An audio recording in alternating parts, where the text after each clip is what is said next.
Hey everyone, I want to share something that's really helped me recharge and refocus. You know how life can just get overwhelming sometimes, right? I found that taking a break to focus on my own well-being can actually make me more productive. And I discovered that firsthand at Mountainside Lodging and Retreats. It's not just a place to stay, it's truly a sanctuary for self-care. Whether it was taking peaceful walks in nature, cozying up by the fire, or simply finding some quiet time to reconnect with myself, Mountainside offers exactly what you need to reset and recharge. Now, if you're feeling like you need that kind of escape, here's the best part. Use promo code IWD406 for a very special discount this season. Trust me, you'll leave feeling truly refreshed, renewed, and ready to take on whatever's next. So if you're ready for a real break, use our code and book your stay today. In this episode on the IWD406 podcast, we sat down with Montana's own lead actress, Amber Michelle, from the Amazon hit movie, Shelly.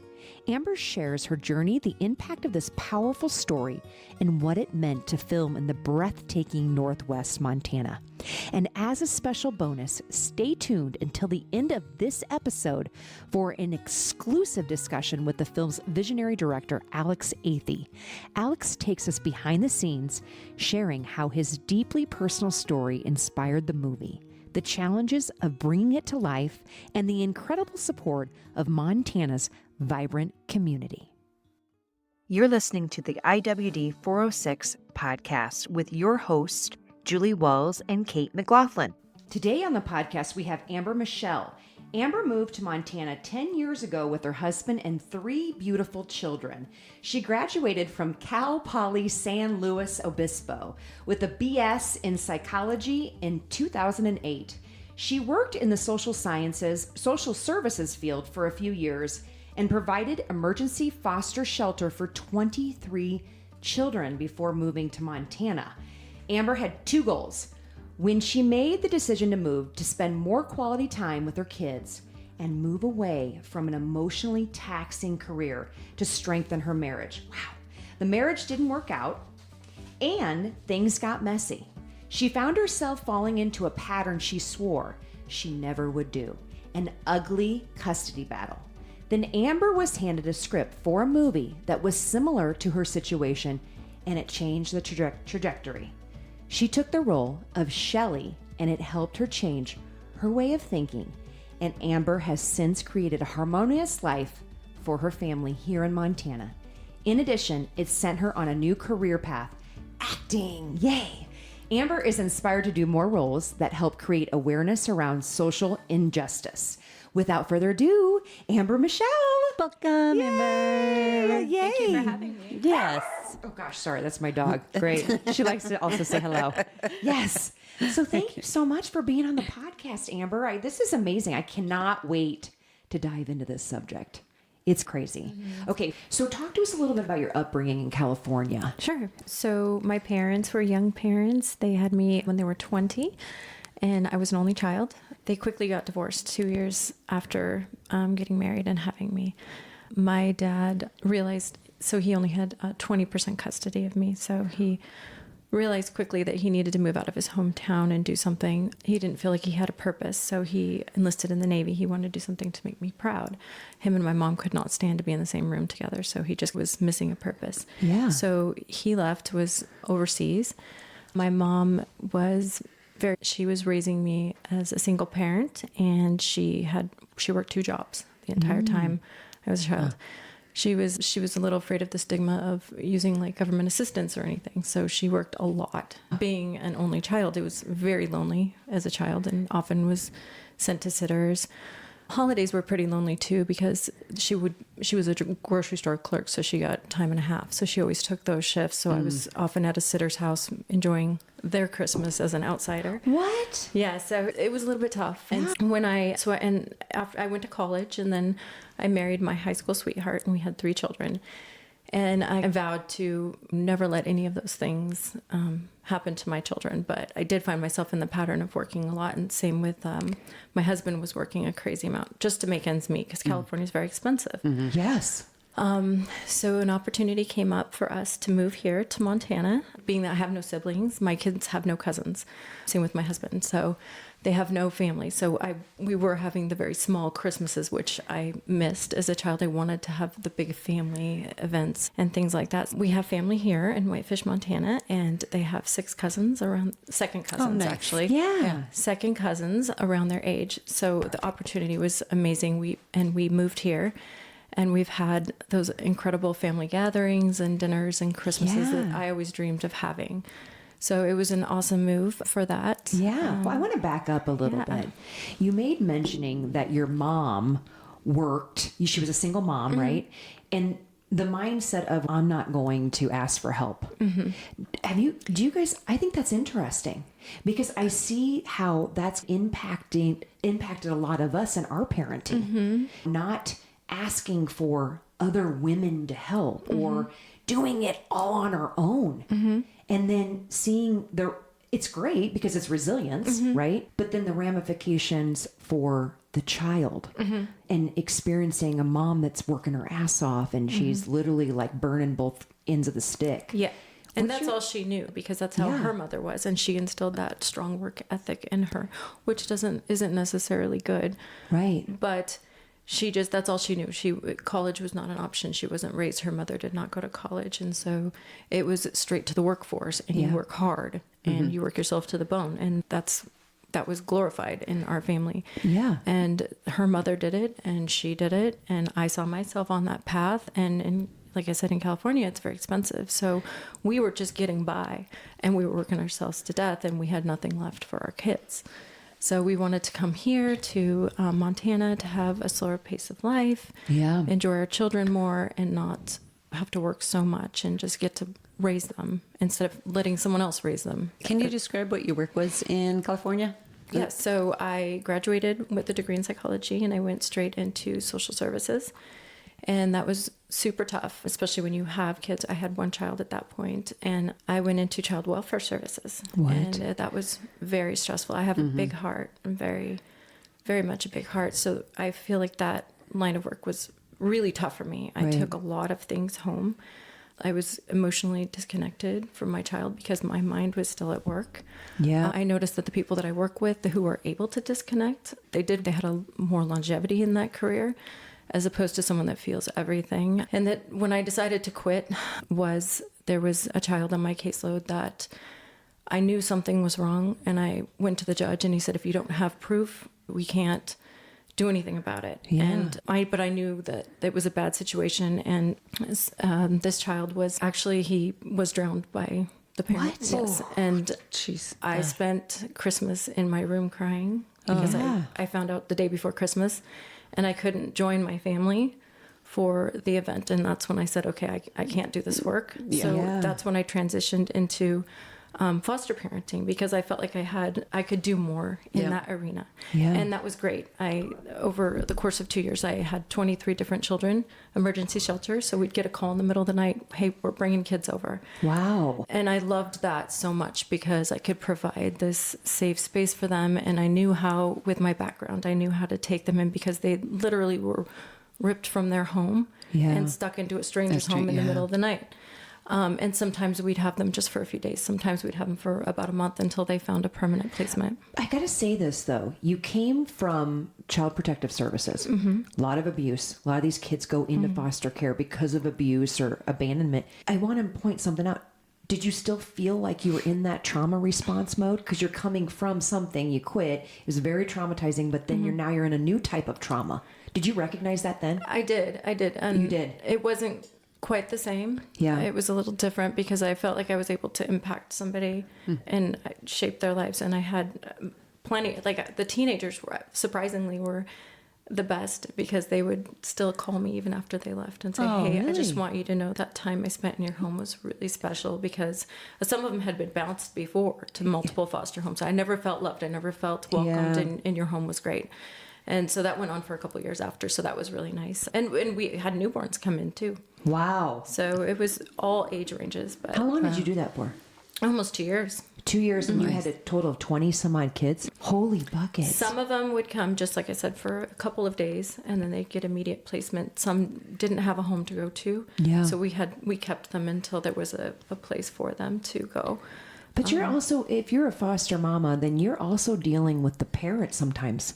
How was that? I did not have contact at all? with the parent. No. Oh, okay. No. I have a friend that did foster care, and some of the kids still had So we did emergency. So they emergency. were once they went to a permanent placement, then they would have visitation. Got you. And that's part of the reason that I didn't do that is because I did talk to some foster parents, and they said that when the child would go visit, it would set them back, and they'd come home. They'd come back from the visit, and they were just a mess. Yeah. So I did not have that aspect, But you were there to provide a safe place, a loving place, and a nice refuge. But like you mentioned, Julie, it was also emotionally taxing, and there were some times when the bureaucracy of it, just I couldn't deal with it. Again, when I moved here, I decided that was not something I wanted to continue doing, especially at that point, because now I had 3 children. Yeah. And it got more and more difficult as I was having more children to give my children the love and attention that they needed, but also to care for these children. So I transitioned out of that. So when I moved here, I definitely knew I did not want to do social work, and I did not want to do foster parenting, and I just wanted a 9-to-5 mindless 9 to 5 so I could come home and be the best for my kids. Yes. And what did that end up being? I actually went into recruiting. Good. Yeah. Good. For like hospital, like for what? For nurses. I was staffing nurses. Yeah. That's amazing. Oh, yeah. That's a good brain change. It was completely different. Yes. You don't take that work home. But that's what I needed to do. And So you moved to Montana how many years ago? 10. 10 years ago. It's a huge difference from California to here. Did you got high pace, stress, trauma, then you come to Montana and the general culture is slow down. Did that help you with regulating your nervous system? Did that help you? It did. What did you see the differences like coming from there to here?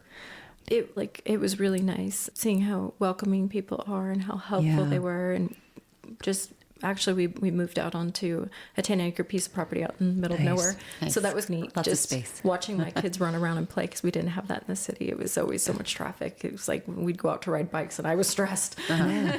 But just watching them run around like Little House on the Prairie was really awesome. That's wonderful. I want to get deeper into being here for 10 years, and then, if you don't mind, going into your personal story on what led you into taking on this role with this movie. Absolutely. So do you mind discussing that? Sure. Okay. So, like I'd mentioned, my husband and I were high school sweethearts. We met when we were 15. Yeah. And we had been together for 23 years, and we realized that we were just not compatible. Yeah. And so we started the process of getting a divorce. And because we had been together, we didn't have other relationships before we met. We separated. We weren't quite divorced. We hadn't told the kids we were divorced. He jumped into another relationship very quickly and had gotten another woman pregnant. Wow. And so suddenly, and I wasn't a fan of her. I didn't think she was respecting our relationship and how we were going about trying to transition the kids and let them know. Yeah. So we found ourselves fighting, and we had never yelled and screamed at each other in the past, but I would literally go out to the car so we could scream at each other on the phones and the kids wouldn't hear. And it was getting really ugly, and I was just very upset about the way he was handling his new relationship. I thought we needed to give the kids time. He did not. We hadn't really told them we were even going to divorce yet, and he would be gone for the weekend and come home, and he had a big hickey on his neck, and I was just so angry with him. And what I really wanted to do... Were you guys still living together? No, we were. He had moved into a little cabin while we were making amendments to our house, is how we proposed it to the kids. Got you. And so that there was some more room for us to make our master bedroom. We're changing our master bedroom. So we were trying to get them used to him not being in the house to see him. But yeah, he was parading his new girlfriend around town. And I said, what if the kids see? What if their friends see? He was just acting like a teenager. And I think that's what happened. His emotional intelligence was back when he was a teenager, because How common is... Go ahead, Kate. I'm sorry. I was just going to say, was he trying to push the new relationship on his kids, or was that... Yes, he was. And I said that I said that we needed at least 6 months before we even told the kids that we were seeing anyone else. And he freaked out on me because he's in puppy love and he wanted to push this relationship super fast and introduce. And I said, no, let's make sure this woman is not a psycho. Let's get to know her. You just met her. But because he was acting so erratic, trying to keep the kids, I wanted full custody. And I wouldn't say I was using the kids against him, but I was definitely hoarding the kids to myself because I didn't trust him and I was fearful. Yeah. Doing your best to protect them. Doing my best to protect them. And also I wasn't ready for another woman to come in and be with my children and things like that. So my parents were very much a catalyst in me trying not to ever do this to my children. Yes, let's talk about that. Because they had a terrible relationship. Hey, everyone. I want to take a moment to tell you about an incredible place making a real difference, Two Bear Therapeutic Writing Center. This is an organization committed to creating a truly enriching environment where people from all walks of life can discover, learn, and grow. Their programs go beyond just activities. They truly offer meaningful experiences that enhance emotional well-being, promote independence, and build valuable skills. Whether it's through pediatric physical therapy, adaptive horsemanship, which I love, engaging summer camps, or the full ranch experience, which is breathtakingly amazing, Two Bear has something to help everyone thrive. Their slogan, Therapeutic for All, captures who they truly are.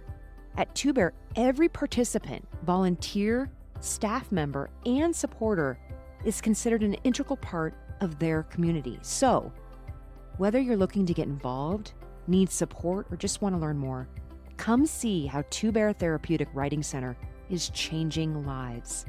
To learn more, visit www.twobeartrc.org. Join them in creating a space where healing and growth happen every day.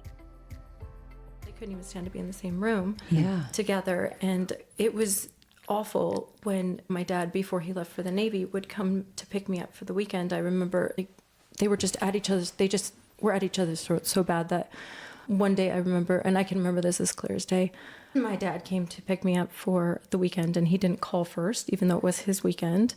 But my mom didn't hear from him, so she figured he was just being flaky and wasn't going to show up. So we were on our way out the door to go. She had made plans for us. And he showed up and she said, sorry, you didn't call first, so we're on our way out, so you can't have her. Yeah. I loved my dad so much, so I go tearing after him, and I fall down the front steps, skin up my knees, and he turned around and just the sadness in his eyes. I still remember it. I was 4 years old, and I can remember it perfectly. I didn't even feel the pain of my knees being skidded up, but I could see the pain in his eyes, and I just remember that, and I thought, I'll never do that to my children. Yeah. And that was very tough. And that was part of his decision to go enlist into the Navy, was because he wanted to distance himself from my mom. He hated that he was leaving me, but he only had me 20% of the time. So it was every other weekend and just one of those days. And he, like I said, he didn't want to get in trouble hanging out with his friends or going to the bars after work or anything like that. And he was struggling to make rent. He needed a place for me to go, but it was tough. So he enlisted and he left. And I think that made my mom happy because she did want to keep me to herself. And she's a loving, awesome mother, but she was young. And she was angry with him because of what happened in their relationship. Anyways, I caught myself, thankfully, seeing how I was keeping the kids from their father, and he wanted to be with them, but he was just on his own path over here that I didn't agree with. And at that same time is when the role was presented to me. Yeah. A friend of mine that I trust dearly, I've known her for 7 or 8 years. She's very intuitive. Yeah. And so she invited me to dinner, and she was nervous. And I was like, what is wrong with you? You're never nervous. And she goes, I have to ask you something. And she had the script in her hand. And she says, I have this really strong feeling that you need to do this. And I said, do what? And she hands me the script and she goes, I want you to be in this movie. Wow. And the reason she was attached to the movie is her husband was our lighting and sound guy. Gotcha. And I laughed and I said, there's only one problem. I'm not an actress. Right. And this is a lead role. Yeah. And she said, I know, but I feel really strongly about this. And would you please just read it? And I said, okay. And oddly enough, I read it and I thought, oh gosh, I'm doing some of these things. Shelly, this character, I'm actually doing these things right now. And I caught myself, and it was actually really good that was dropped into my lap. So lo and behold, I showed up for the audition, and I'm not thinking much because I'm like, a bunch of lovely women here with resumes. I don't have, I needed a resume. I didn't know I needed a resume. Yeah. Oh, I was supposed to have had acting classes, and I'm like, oh, probably not going to get this. But I did. In fact, I was hired on the spot. That's awesome. The director immediately recognized, he said, you're perfect. And I was like, okay, so here we go. And I was looking forward to this because I was going through a lot with the divorce, and I was like, a creative outlet will be good for me right now. Yeah. And so I was excited to try something different. So took the role, and the rest is history. It's amazing. You did a great job in it. Thank you. And for a first-time actress, I was like, wow. She's like, she did. You yourself were intuitive. You were good in character and everything. Yeah. And I'm learning now because I'm taking professional acting classes from a very amazing person in Hollywood who's trained a lot of big actors. And what he's telling me now, what I'm training to do, is actually what I was doing but didn't realize I was doing, was you infuse what you're going through in your life into your acting. So when you're acting a scene, you're thinking about something that's actually inside of you, as opposed to trying to just read the script. And I was easily able to do that because of what I was going through. There's a lot of introspection. And I love the fact that you talked about, and I'm going to go back, where you're talking about when you were a young kid, you visibly described that moment when your dad, and you can see his eyes, and then disconnecting from a massive pain in your foot, in your leg, and all that, those kind of pieces that you have to come into that character with all of that. That had to have been a therapeutic type process as well. Yeah. Did you have a lot of, right when you were reading the script, you're like, oh my gosh, were things, flashbacks coming from moments in your childhood, and then now it's reflective in my own marriage. Were you having a lot of those moments, and how were you processing that? It was very emotional for me because there were things that came up that I had actually pushed down and I hadn't thought about, and a lot of respect and sadness for my father for what he went through, and also for my mother as well. But especially for my father, because he wasn't close with his family, and my mother did not help our relationship. She didn't help try to keep our relationship intact, me and my father's. And are you also including your father's side of the family too? So there wasn't a relationship And there. when he was in the Navy, so we didn't have cell phones back then, that we relied mostly on letters, and she did not encourage or help me get a letter to the post office to him. So I found out later that when the mail call came, everyone else got letters and he never did. Yeah. And that kills me to think about that, and he wrote me often, and then he would call from payphones, because there was no cell phones. And so I can remember just the feeling of, we'd be gone all day and I'd come home and I'd check the answering machine and there'd be a message and I'd be so upset that I missed his call. Yeah. Because he was in the Philippines. Or if I came home and there was no call, that fear of, is he okay? Did something happen? It was just really hard to be distanced from him. Absolutely. And I think that attempt as a father, like, I want to connect. And then I've seen this before, and it's generational, right? So then you have the mom. It can go both ways. It could be the dad blocking the mom, or whatever that looks like. Yeah, the mom's hurt and pain from her own trauma. Not saying that it's your mom, but the mom's pain from her own upbringing, what she didn't get from the mom or from the dad, and then the withholding and not healing that, that gets carried over, that resentment. So it's probably not all situational in just like that moment of the husband and the wife, but it probably is just more deeper into what I didn't get, so I'm not going to give it to my daughter selfishly, Right. because I'm in pain. So I think it's fascinating, and I want to go into the movie piece too. I love in the beginning of the movie, without totally giving it away, your mom was probably very confident, right? I got to be a strong female. I got to be taking care of my own stuff. In the beginning of the movie, I noticed that I liked you in the beginning. I said that to you earlier. I was like, I really liked you, because I was like, oh, she's a strong, confident woman. She's taking care of her daughter. And now I want to have a baby. And then the underlying... But she was very clear. I want to have a baby, but I don't need a dad. I don't need a dad. I mean, that was very clear. Yeah. Yeah, I don't need that. And it's very self-focused on just what you need versus what your kiddos need. And I want to walk through like how you evolved that character from the beginning till what happened towards the end, which I don't want to give the whole movie away because it's really good in the end. I'm like, oh my God, she was a total bitch.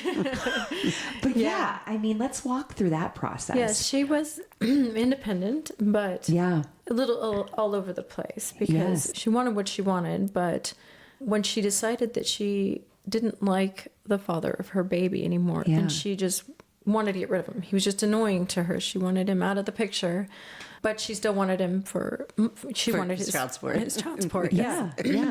Yeah. But do you think she really wanted him for the child support, or did she just want to have a baby? Because is it about just having a baby? Because she didn't really seem like, she kept saying he was broke.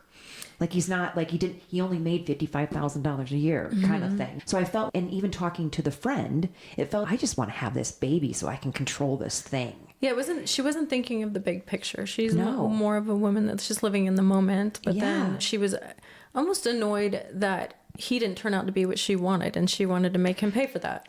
Got you. She had lots of people in the mix. She had lots of guys. Yeah. There was like, and she was just there. Which guy's going to fill the need? Yeah, I like the way he looks. Yeah, he makes this amount of money. And I felt it was more of, I'm picking my genetic profile so then I can produce this and then that becomes mine.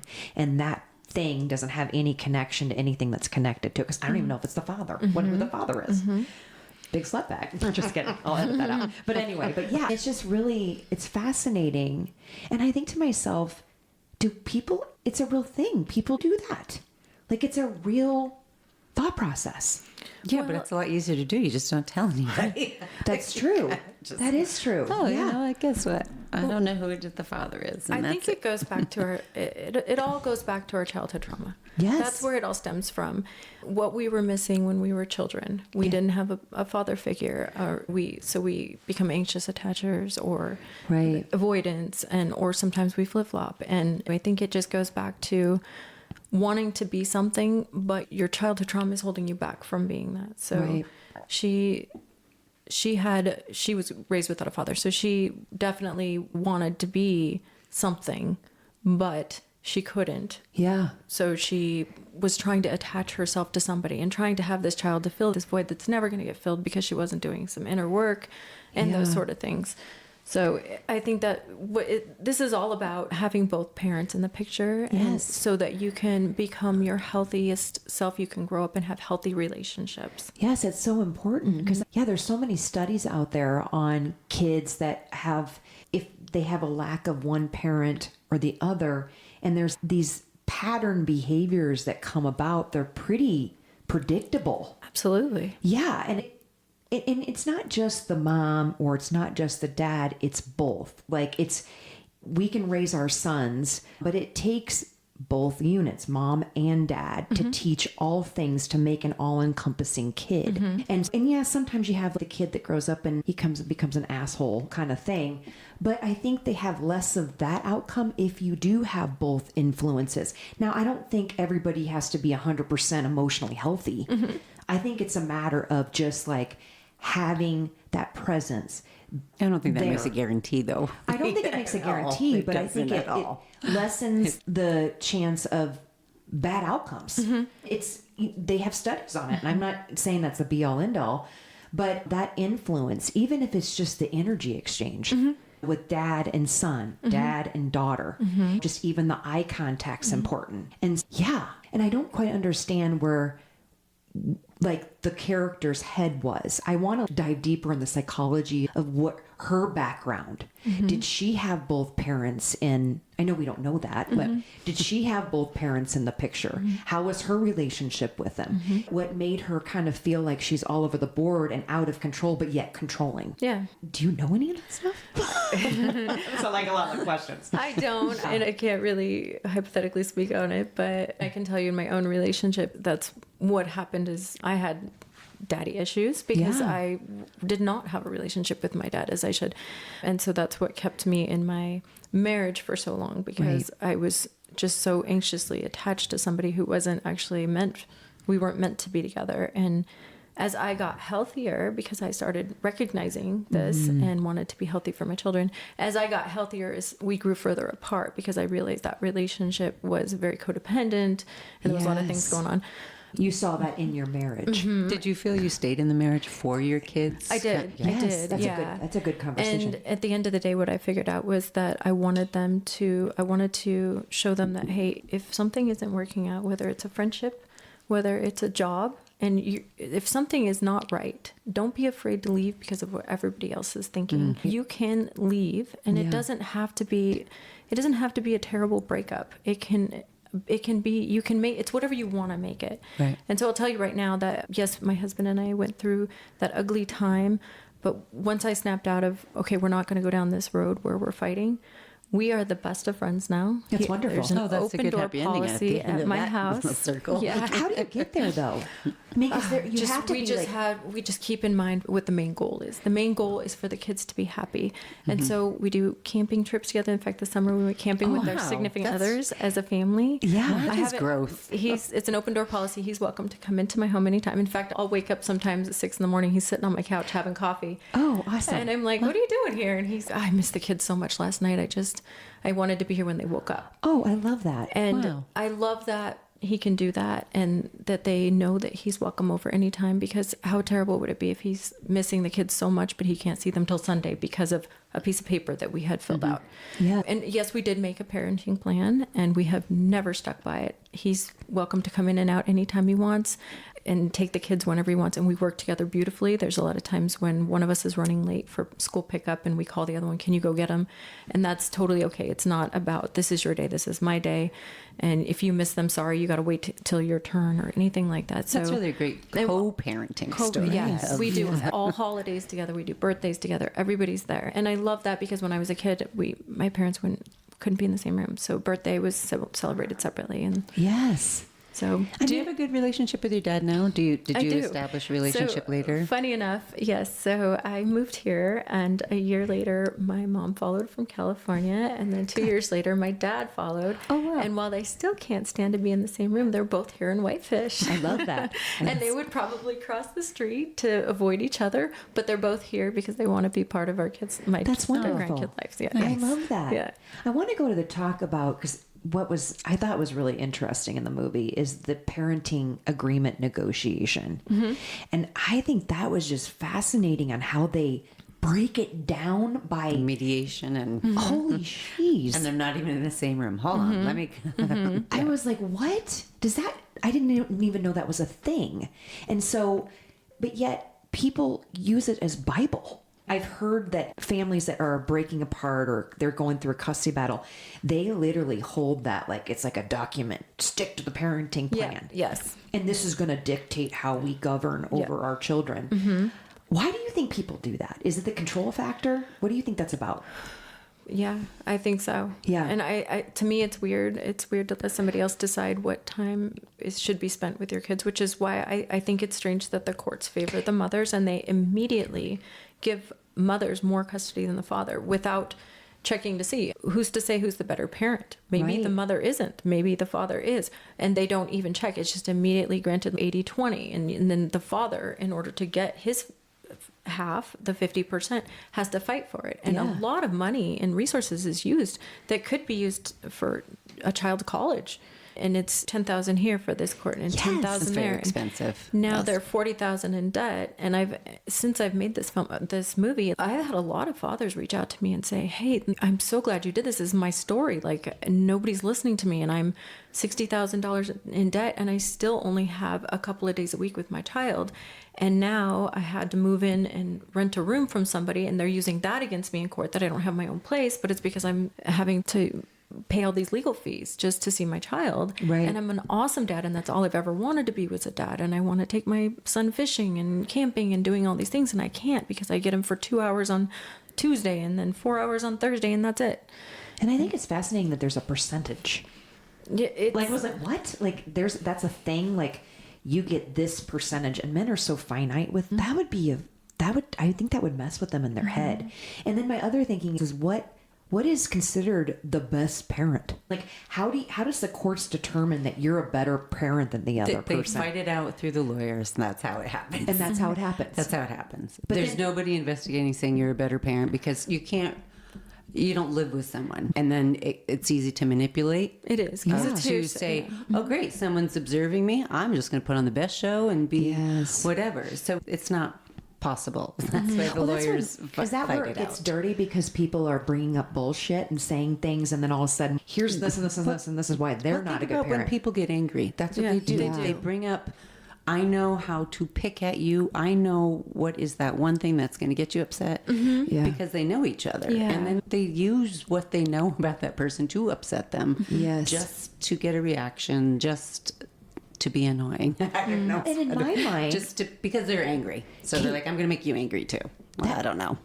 that's a good way of explaining it, because then I think the kid's just a byproduct. Because the kids aren't really the point at that point when they're so mad at each They're other. just a I don't pawn, even yeah. think they're like Yeah. thinking about the kids, unless I'm thinking about the kids with time to make you upset. It's not about what is the best for the child at that point. Right. If two people are that angry with each other, I don't know. Yeah, almost think- Even if there's just one person angry. Yeah. So then you have your guilty until proven innocent situation, Yeah. which, like I said, was financially draining. Totally. When the lawyers have to argue it out, it's extremely expensive. So why? And sometimes you can come to $60,000 and there's really no resolution still, or not And a it happy can one. take And there's years. never a And it can happy take one. years. There's Meanwhile, never a that happy bonding with this small child, these years are formative years. They need the child to be bonding with both parents. Totally. Which just tells me that there needs to be a reevaluation of divorce court and custody court. Like, they need to reevaluate They go it. together, though. I know, but they almost like it. It's almost like the judge. I'm sure the judge is. That's all bullshit in your marriage. This doesn't have anything to do with your kid. And so let's put the kid parent hat on. But I think that it just it's You're crazy how it all expecting blends. upset adults to act like rational. It's great. Yeah. Doesn't happen. So the movie's based on a true story. We want to hear about that. Yes. And he's always wanted to be a father. He very excited. That's his whole, since he was in high school, he's always wanted to be a dad. Great guy, never been in trouble with the law, holds an awesome job, owns a home, and his first girlfriend, she got an abortion without asking, and he was super bummed about that. So when this relationship came about and found out that this woman is pregnant, he was so excited. Okay, I'm so excited to finally become a dad. I have so much I want to teach my son or daughter. Wait, did he meet her through the dating app? Yes. What? Wow. Okay. So he's very excited to become a father, only to find out that he's getting a couple hours here and a couple hours there a week, and that's it. And he's still fighting to this day, and it's been I know. 5 years. It's 5 years. I was going to ask you that. How He's old the still little girl? fighting just to get overnights and to be able to have more time with his son. Oh, Well, their parenting plan in the movie was so specific. It was from 0 to 18 months, and then from 18 months to this. I know. And then there's no overnights between there. And then from the 18 months, that was meticulously planned out in that way. And I would like, if I was him, because I could tell he was like shaking his head. It went through that turmoil. I'd be like, I give Uncle. Shit, she can have him. A I lot would of- at one point. Yeah, a do lot that. of can weigh you dads down. they give up because financially they give up because they're out of resources, but often they're tired. And the other thing, she dictated he had to have certifications, parenting certifications, CPR certifications. I was like, a win when his lawyer goes, then anybody who touches the baby has to have CPR certification. Exactly. I'm like, win! Like, I'm steering for him because he's an underdog. Yeah. But this is pretty freaking common. And he's self-employed, so Okay. his big thing was, why are you paying for our child to go to childcare and, Yeah. and be at a sitter for 9 hours? She's a nurse, so she's working long shifts. When I could have the child, Yes. and you wouldn't have to pay childcare, and I could have the child all day because I have my own business, I can work my own hours. But it was a control thing. She just did not want to give him that, and so that's when the lawyer said, okay, then your sitter has to be CPR certified and have, Yeah. that was a kicker. Yes. Can we talk about the making of the movie? Yes, Because when let's you do were that. telling us that, I was pretty amazed at that. Yes. The budget, and I loved how I recognized all these places when you're watching it. It was filmed in Montana. So you're like, oh, I think they're at Coulter's Cafe. That's familiar. Montana Wheat Bakery. I saw it all. Yeah. So we had a ridiculously low budget. I wouldn't even call it a budget. It was so low. We had $6,000 to work with, and we had a skeleton crew. So our director was also he wrote the script, he directed it, and he acted in it. Yeah. We had one cameraman, and then we had one man that was sound and lighting. So we had nobody basically helping behind the scenes. So if my hair was a mess, there was no one to be like, oh, can I fix your hair real quick? There was no makeup, there was no hair, there was no editing on the script. So there was a few times in there where I was like, okay, a woman wouldn't say this. So a man wrote the whole script, no one else edited it. So I'm like, can I just change this up? And You did? You had autonomy over that? a few things. Wow. I was new. Now that I look back, I really didn't think anything was going to come about with this film. I didn't. And then next thing, it's off to the film festivals. We won 7 awards. Shut it. All over Netherlands and Cannes. It was like we won. Those are big ones. Big Those are ones. big. Mm-hmm. And so now looking back, I'm like, gosh, I wish I would have actually tried a little harder to get more involved in this and change a few more things. But regardless, the word's out and the film is out and it's touching people, and so that's important. But yeah, there was a few times when I was like, can I just change this, because I wouldn't say this. Yeah. But we had the community was awesome, letting us use their businesses, closing down for a little bit so we could film, and a lot of community outreach. I mean, it was great. That's the thing too. I wonder, do they, this is a side thought, these businesses, Sapari, Montana Wheat Bread Company, all these businesses, do they contribute to the cost? Do they say, I want a placement promo? Is that a thing? No. I didn't. They got an amazing promotion in the movie. Did. Yeah.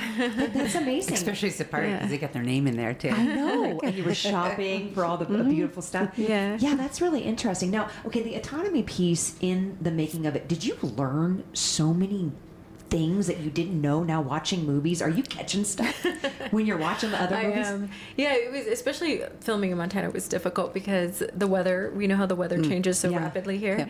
So there was days when we were set to shoot outdoors and all of a sudden it's pouring rain and we're supposed to be out in the middle of a lake on a canoe. Yeah. And we're like, we can't do this shot today. So we would have to backtrack and do an indoor shot. Yeah. And there was subtleties like it's a half of a day that we had already filmed, and I have a different kind of nail polish on. I was like, oh no. Yeah. It's supposed to be the same day, so I'd have to hide my hands, or, something. So how long was the it's good that duration you of caught shooting that. it? We shot for 8 weeks. 8 and weeks. We had no time to do anything extra. We had our cameraman we had contracted for a certain amount of days, and we did not have it in the budget. So if something didn't come out, we couldn't reshoot that. So there were days when we were shooting something, we had 2 hours to shoot that, and if it didn't go well, we couldn't just say, okay, let's redo this on another day, because we had contracted certain days. So it was pretty tough. We had to just make things work. So you must have become like a one-take wonder. We had Yeah. Luckily, my acting skills were somehow pretty darn good, because I was able to get a lot of stuff done in 1 or 2 takes, which was really surprising. But we didn't have a choice. We just had to make it. But some really amazing scenes were edited because sound quality wasn't there, and we couldn't, like I said, we couldn't reshoot. So actually, there's some pieces of the movie that I wish had been kept in, but we couldn't keep them in. And I got to ask you 2 questions. I got to ask you 2. First question is, were you constantly reading the script and practicing at home? What were you doing? And my second question is the sex scene. I want to get into that. I love that one. That one's really fun.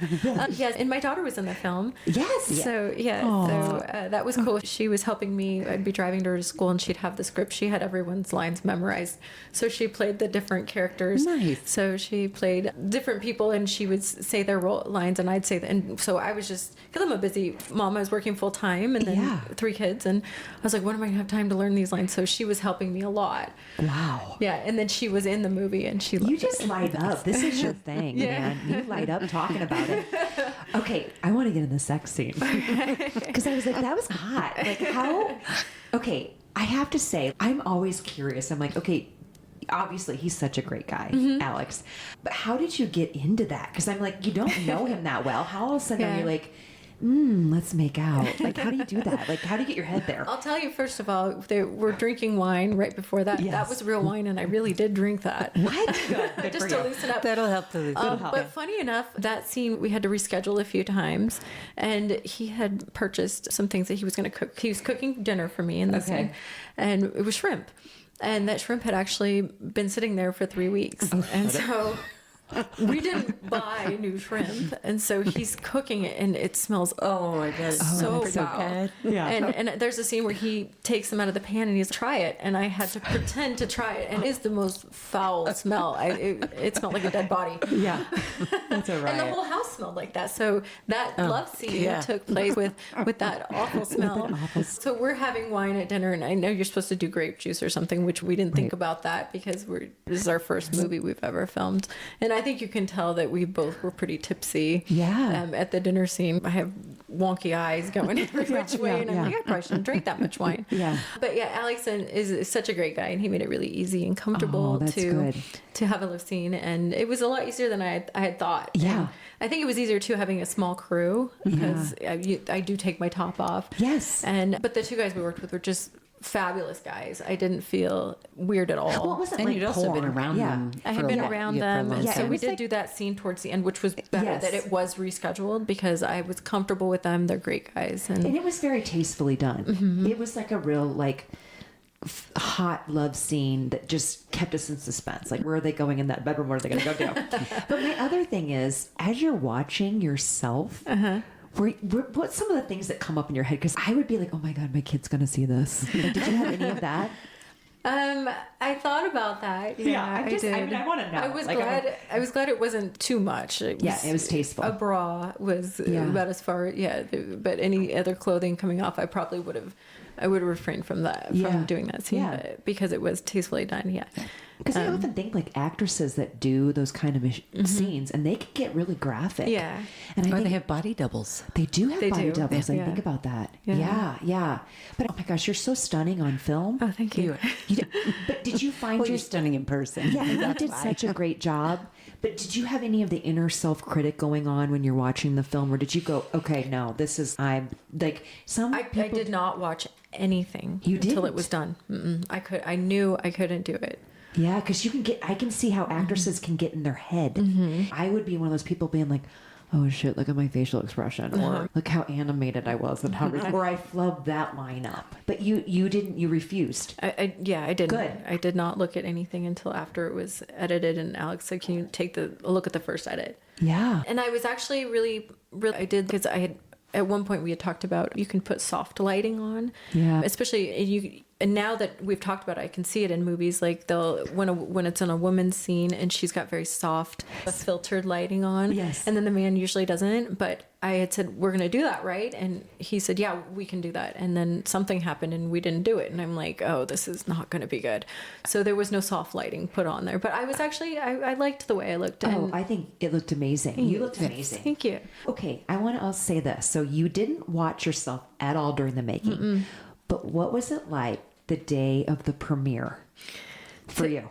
Yeah, so we didn't have an official premiere yet. We actually are hoping to do that Yes, still. you should. But just watching it for the first time, I was like, oh my gosh. And this is before it went to the film festival. I'm like, this is actually really good. Yes. This is good. I think this is gonna make some movement. And then we went to the film festivals, and that was definitely a thing. We got a social awareness award. People loved it. We were up for nominations for Best Actor and Actress. What were some of the common things that people said about the film for the social awareness piece? I did not attend any of the film festivals as much as I wanted to. I was just a busy mom, and they were all over the place. I thought about doing that just to be present to hear, and to accept the awards, because if you are there, you can accept them. But it's just travel was just not possible. But I would have loved to have heard that. But the local feedback, especially from the fathers who've gone through this, I love hearing that I was such a bitch and they hated me. I loved that because that meant that I did my job. Yeah. that meant that you were being authentic absolutely. and real looking. Yeah. And you reminded me, you remind me so much of my ex-wife, and that's great because that means I'm very much a real person. I'm relatable to a real Yes. person. So my acting was good enough to make people feel something and relate it to their own life. Yeah, I think the evolution of your character was pretty remarkable because like I said, I liked you in the beginning. I'm like, I don't understand how she's such a bitch. Like I could go hang out with her at Safari and go look for earrings. Wait a minute, she is manipulative. And then at the end, I was like, that girl, she's awful. Why can't she agree to the parenting contract? And then at the end, that last part really got me. That end with him at the end with his mom, which was really pretty remarkable, and what he talked about with the impact of his mom. And you could see, was that his dad in the movie? That was his real dad. What? Yeah. Was that his real mom? No, she actually Okay. did pass away. She did pass away. That was a true part of the true story. part of the story. Wow. So yeah, that he just had a beautiful end as well that moved me. Yeah, and I can see that father's connecting to the movie because they go through such a journey during the custody battle. And we forget that women are going through it. Maybe they're just not aware. Like you said, you're just not aware. You got to tap back in and go, God, I am being a bitch. Or I am not doing this whole process justice. Right. What do you hope people get from the film? What do you hope they take away? What's the message? The message would be, most importantly, is that you have to remember what's most important. And most important is your child's emotional needs. And if you're withholding time with your children, whether it's with mother or father, that is ultimately going to impact them. And I believe every parent's goal is to raise happy, healthy children who can have healthy relationships, because no one wants to see their son or daughter out there in the world struggling. And we say broken attracts broken. And so if you send your child out there into the world, they're going to get into these relationships where there's conflict and they're just not happy, and they're getting into relationships that are just toxic, and we don't want that for our child. Nobody wants to see their child live that way. We want to see them happily married and enjoying the beautiful relationship with their partner. Yeah. And so I think just bringing awareness to how easily we can take our own feelings and emotions and try to use it against somebody because you're angry at them, but the person who gets hurt the most is the children. Oh, absolutely. And so if we're aware of our motives and why we're doing what we're doing, then perhaps we'll take a step back and say, okay, who am I actually hurting here? Yeah. Am I hurting my ex-husband because I'm angry because he doesn't want to be with me because he wants to be with another woman? Yeah, I might be hurting him a little bit, but who's really getting hurt? It's the children. Yes. And sometimes we get carried away, but when you have a reminder, someone reminding you that, what are your motives here? Check yourself. That's what I hope that this film will be. And then maybe it'll be a lot easier in my situation where, yes, we have a parenting plan. We've never stuck with it because we believe that we want, if the kids miss the other parent, we get on the phone. Hey, you want to come over today? You want to see the kids today? You want the kids today? I had plans, but they're really missing you. You want to take them. Can you get to a point like that? I did it. I was not, I was in a very angry place. Like I said, it was not beautiful. It was not pretty, but I was able to flip-flop that to where we have such an amazing relationship. We do everything together, and we've been so blessed that our significant others are accepting of that. And because we set that in the beginning, like, you have to be okay with this, that we're going to be doing things together as a family, holidays together. We're going to do camping trips together. We're going to be at the sports teams together. There's nothing romantic between us. This is all about the kids and making sure that they have everyone in the same room, and that they can see that, you know what, mom and dad are super happy. Yes. They're happy separate, and they're happy together. Yeah. They are happy individuals, and never stay in a relationship that's not working just because you're worried about what other people are going to think and be unhappy. Whether that's a job or a friendship or anything, be okay to walk away, but you can do that in a graceful way. Absolutely. So a good example of a growth in a relationship, of how you can be together separate. Together separate. That's what we want. Yeah. And if you do it in a graceful way, and you do it with the best intentions, and you can have a good relationship. So you can walk away from a friendship and not have to hate each other. You can still just coexist in a nice way. Because I think you guys have that intended targeted goal, and you're doing everything with a loving communication, like you're lovingly communicating. And do you both feel that's the most important thing is just making sure that we all come together mutually. We know this is about this, and this is how we're going to, but there are shitty communicators. Oh, I love my husband, but sometimes I'm like, what are you trying to tell me? Right? But I think the other piece to this is, why aren't courts not providing like resources to help better communicate? Maybe, this is a nasty divorce. Let's bring in some sort of psychological expert to say, hey, let's all come together on an intended goal. And then, oh, by the way, you suck at communicating. Let me give you some strategies on helping with that. Does that even exist? No, that's not the court's role. The court's role is just to It's black and white. Be legal. Got you. That's what it is. Which is so If crazy. you have other things, the attorney can also make recommendations. Maybe you want to see a therapist or whatever. But is that provided, or do you have to pay for that Everything separately? you pay for yourself. Oh my gosh. Yeah. So it becomes that. It's so crazy to me how it becomes this like crazy cycle, and it just puts people And in people the debt. don't get healed. So And they don't get continue to give trauma. Give trauma for sure. Yeah. This has been really enlightening. You guys have to watch the movie. The movie's available on Amazon, right? Where can people watch the movie at? It's on Amazon Prime, and it is Shelly. There's a few movies called Shelly. This one is got the lowercase s, and then HEL is capitalized because she puts him through hell. Yes. And then lower Y. Yeah. Okay. I also saw something on your bio, because I was like going through the whole, like on Amazon, the whole bio and the cast, and you're part of a father's story. What is that? Actually, we had changed the name of the movie, and we changed it to A Father's Story. Oh, you did? But then we went back to Shelly. You went back to Shelly. Yeah. So do you have anything? Okay, now you got the acting bug. Okay, so what are you looking at? Are you going to continue doing that? I know you are. You're already doing like lessons, Yes. right? So what's your future goals with all this? So I do love acting. I would love to do more films that do bring about social awareness, because it speaks to my soul. And then I do feel like I have a purpose, and I'm very passionate when it comes to certain social injustices. And so I feel like that's where I light up in the film. And so I would love to do any films, but especially those that have to do with some sort of social injustice. I'd be welcome to that. And I've had a few directors reach out to me that have seen the movie and Congrats, are that's awesome. interested in having me do movies. And Alex is continuing to write, so he's writing a script now for another movie for me to star in. Nice. Can you? Does it have to do with social injustice? It's like a post-apocalyptic movie where there's some women trying to survive in Montana. Interesting. Oh, interesting. Yeah. That's interesting. Sort of thing. Maybe. Yeah. I love it. I can see you are lighting up. This is your thing. It's amazing. We got to our last 3 questions, and the first one, I'm up, right, Kate? Yes. Okay. Our first question is, if you could change one aspect of the way society views divorce and family dynamics, especially concerning children, what would it be? And I know you've covered this, but can we answer it? Yeah. So, like I said, I think so many people stay in toxic marriages, relationships for the wrong reasons. And I think we need to be okay with realizing that we have one life and we deserve to be happy.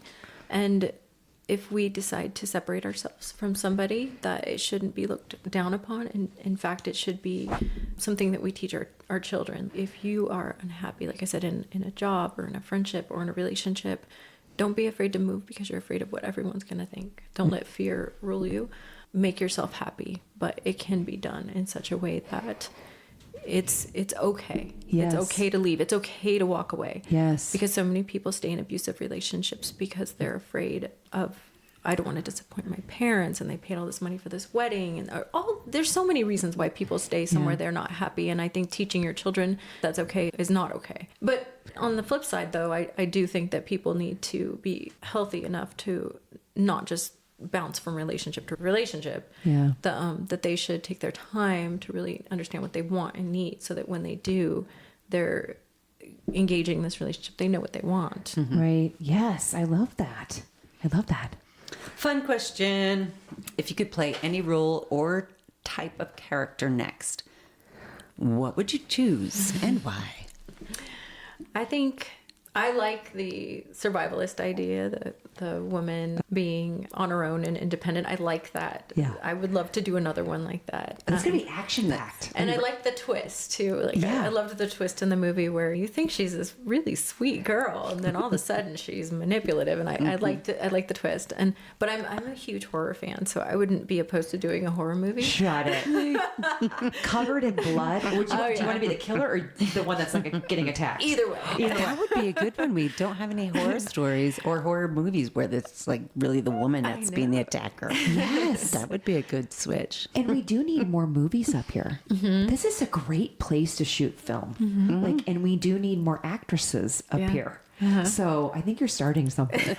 It's pretty awesome. Yeah. All right. Our last question is, if you could pass the mic to a Montana woman to share their story on the IWD406 podcast, who would she be and why? So I would like to pass the mic to Mallory Dawn. She's an amazing artist. She's moved here a few years ago, and she's just totally embraced like the Montana beauty, and she's a huge advocate for the wildlife. So she's incorporated that into her painting, and she's tried to reform certain legal things to help protect the wildlife. And I just think her passion and her drive for this is so infectious. She also volunteers at the Humane Society. Does she really? Wow. But she's countless hours just trying to protect our state land and the animals that live on it. And Yes. I think it's definitely something that would be beautiful to hear her talk, because she's just so passionate, and she's such a kind creature, and she's just really beautiful. Her work is stunning. Have you I ever haven't seen her Oh my work. So she gosh. does paintings? Yes, they're stunning. They're like, I walked into Harlow and I'm like, what is that? Where did you get this painting at? And there's an art gallery right next to Harlow in downtown Central Avenue in Whitefish, Montana. And Becky, who we interviewed, episode 3 on the podcast, had said to me when I was there, she's, oh, that's Mallory Dawn. And I'm like, holy buckets. It looked like it was a beautiful dough, but then she incorporates like other elements of, I don't know if it's ethereal. It's very fairy-like. And there's like foil or something that she puts into the painting. And I think she uses like Gucci. Doesn't she have Gucci and like Chanel? Like little like Her mixed media is really mixed media. I mean, it is gorge. And I'm like, is that one for sale? And she's like, no, that's mine. Darn it. But she has beautiful, very unique pieces that really capture like the wildlife around Montana. And I was like, that's impressive. Yeah, she's an impressive mixed media artist. I'm excited to interview her. Yay. Thank you so much, Amber. You're amazing. Thank you so much, I- Amber. Thank you It's been a great guys for chat. having me. Yeah, and go watch the movie Shelly. Shelly, Yes. on Amazon Prime. Amazon Prime. All right, thank you so much. A special thank you to our podcast guest. You can find all of her links in the description of this episode. If you like what you heard, please hit subscribe. You will be notified of future podcast guests. Follow us on our social media platforms and stay tuned for our next podcast chat with an amazing Montana woman. As a special treat for our listeners, we have an incredible bonus segment for you. We had the privilege of chatting with Alex Athey, the talented director and writer of the Amazon hit movie Shelly. Shelly isn't just a film. It's deeply a personal story based on Alex's own life experiences. Filmed right here in the breathtaking landscapes of Northwest Montana, the movie has captured global attention, winning awards and shedding light on important issues like parenting rights and perseverance. During our conversation, we asked Alex a variety of questions, from what inspired him to turn his life story into a movie to the experience of shooting in Northwest Montana. Now, we heard from Amber in this episode. He shared his own personal experiences that shaped the narrative and characters, and we explored the powerful themes woven into the film. We also asked Alex to reflect on the main message or emotion he hopes audiences take away after watching Shelly, and most importantly, what advice or resources would he offer to those facing similar challenges in their own lives? So without further ado, here's our exclusive bonus interview with Alex Athey. Alex, welcome. Let's start with the beginning. Your life story is the plot of Shelly. What inspired you to take such a personal journey and turn it into a movie? Actually, I wanted to film another script I had, but it's a blockbuster, and I felt like I needed to get my feet wet as a director before taking on such a big project. I really didn't have any other scripts, so I asked my buddy if he had any movie ideas. He said, "Alex, you should film your life. That's a motion picture." And he wasn't lying. My life at the time was a major drama. Yeah, my experience was all the perspective I needed to know. It's not easy being involved in your child's life if you are a dad, which in return made me think of other fathers going through the same thing. But during the movie, I was so focused on all the elements of making a film, I didn't really have time to think about any of that. After the film was finished, winning the Social Awareness Award at the Vire Film Festival, it gave me the biggest perspective of how important the topic is. Co-parenting is something we can all relate to, and I think it's often overlooked politically when it should be one of the most important issues we resolve as a nation. Kids are the future. They need both parents. Authenticity was an important factor when filming the movie. I wanted it to feel real. What better place than where it actually happened? I spent years in LA doing music and film, and it gets really expensive doing anything there. Either the city wants a permit or the business wants to get paid. Locally here in the Valley, we didn't have to worry about cops shutting our production down, and all the business owners wanted to be involved. The community really stepped in to help make this movie. Yeah, I wrote about everything I went through before, during, and after the baby was born. That's what the movie's about. All the characters were people I personally know. I think it makes it easier for a writer to have personality in their characters.